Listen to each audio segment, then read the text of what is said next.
Magandang araw sa inyo. Karera Tips, Wednesday, July 1, 2026. Race 1, 3 road and above maiden race.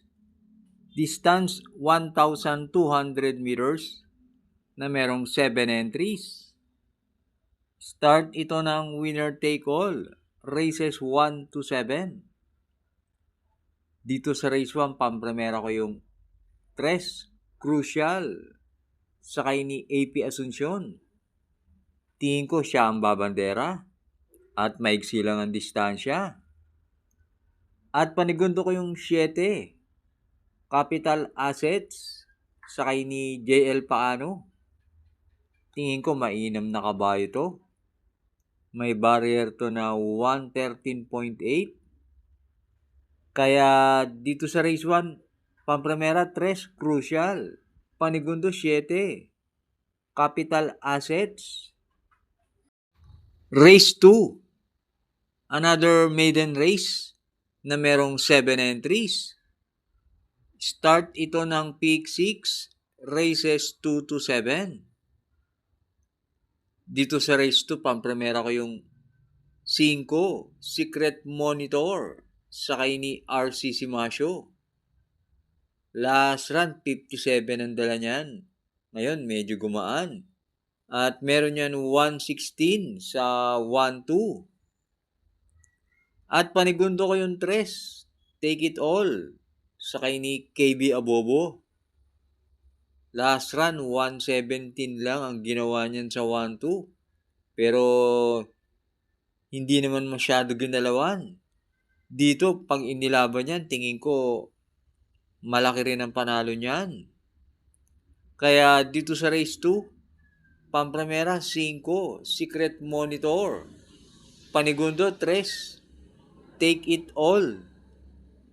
Race 3, Pilrocom Rating Base Class 4, 42 to 56 split.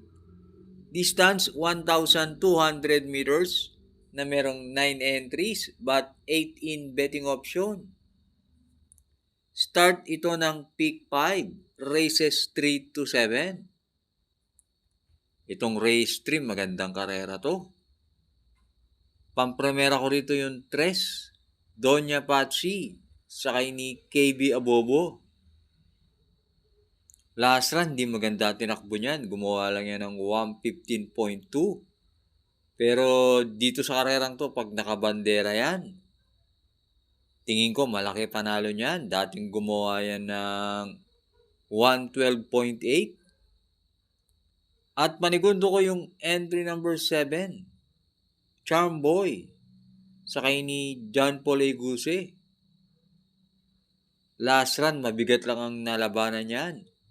Pero dito, tingin ko may panalo yan. At meron yan 113 sa 1-2.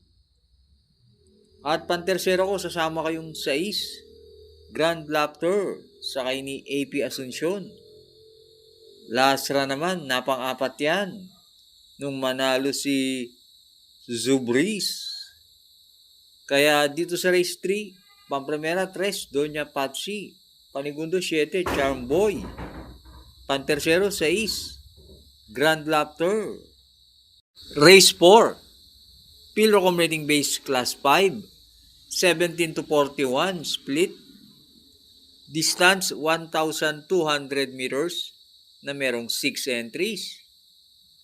Start ito ng peak 4, races 4 to 7. Isa na namang anybody's race to. Pampremera ko yung 5, Go Getting, sakay ni Pabs Cabalejo.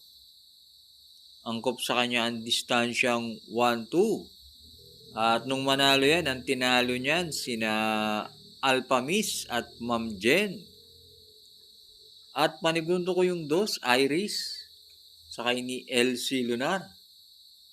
Kahit galing sa bakasyon yan, tingin ko sa baba ng grupo na to, may panalo yan. Matulin yan, si Iris. Kaya dito sa race 4, pampremera 5, Go Getting. Panigundo 2, Iris. Hi and happy racing nga pala sa ating mga members. Thanks for joining.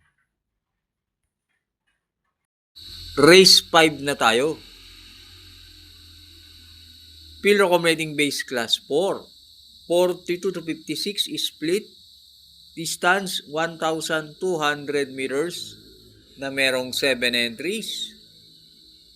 Dito sa race 5, sosolohin ko na yung 3, Queen Marchesa, sakay ni Val Dilema. Nung huling manalo yan si Queen Marchesa sa Metro Turf, gumawa yan ng 127 sa 1-4. At dito sa karerang to, tingin ko siya na rin ang babandera.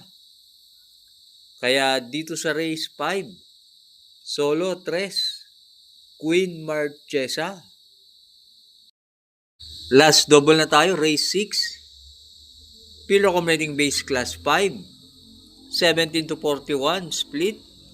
Distance 1,200 meters na merong 6 entries. Dito sa race 6, pampremera ko yung galing sa panalo na entry number 6, Glenda's Magic, sakay ni AP Asuncion. Lasa, nanalo yan sa PJC rin. At tingin ko, mas maganda ang tatakbuhin niya ngayon. At panigundo ko yung 4 at Chihali sakay ni JL Paano. Kahit hindi maganda tinakbo niya last run, tingin ko sa ganitong grupo mahirap iwanan yan si Achihali. Kaya dito sa race 6, pampremera 6, Glenda's Magic, panigundo 4, Achihali. Race 7 ang ating last race. Field Recommending Base Class 5. 17 to 41 split. Distance 1,200 meters na merong 10 entries but 8 in betting option. Dito sa race 7, pampremera ko yung 2, Advocacy, sakay ni AR Villegas. Nung manalo si Glenda's Magic nung June 19, na pang-apat yan. At gumawa ng 115.5 sa 1-2. At panigundo ko yung couple entry na 5 and 5A. Waray na, maida pa, sakay ni J.A. Pastoral. At Guest of Honor, sakay ni Jim El Ciego. Yan si Guest of Honor, magandang barrier niyan. Gumawa ng 117 sa 1-2. At malamang siya ang bumandera. Kaya dito sa race 7, pampremera 2, Advocacy. Panigundo 5A, Guest of Honor.